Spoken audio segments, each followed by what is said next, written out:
Welcome po sa aking YouTube channel. Sa mga hindi pa po nagsusubscribe, please click the subscribe button po at huwag kalimutan i-click ang notification bell para ma-update po tayo sa mga new upload videos. Ayan po, tayo po ay magluluto po ng sinigang na bangus. Ayan po, at ang ating mga sangkap na available lang po sa ating kitchen.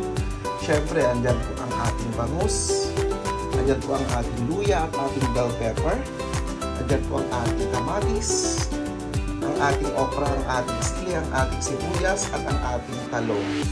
Siyempre, nandyan din po ang ating asin, andyan din po ang ating sinigang sa sampalok mix po, at ang ating magic sarap. Yan lamang po ang ating mga sangkap sa ating sinigang na bangus. Ayan po. Ayan. Pinakuluan ko lamang po ang tubig at ilalagay ko na po ang ating luya, kamatis at sibuyas po. Ayan na po. Nilagay ko na po ang ating kamatis, sibuyas at ang ating luya.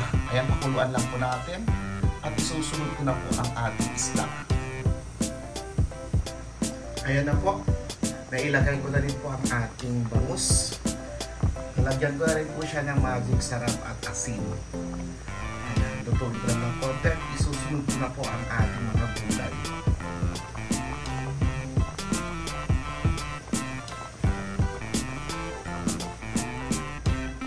Ayan na po.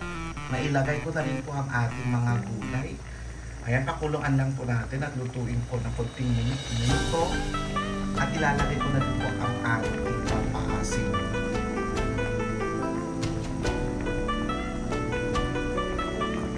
Ayan na po ang ating sinigang na bangus. Ayan ang ating mga gulay. Kung ano yung available lang po sa ating ref. Ayan po. Ayan, lalagyan ko na po siya ng pampaasim po.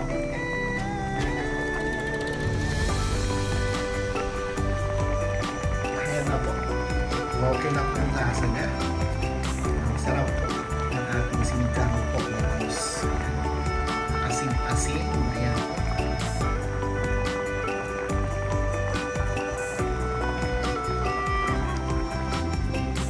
Ayan na po. Ito na po ang ating finished product po. Ang ating sinigang po na bangus. Kaso lang kalimutan ko po yung kanin natin. Ayan po. Kasasain pa. Ayan na po ang ating sinigang po na bangus.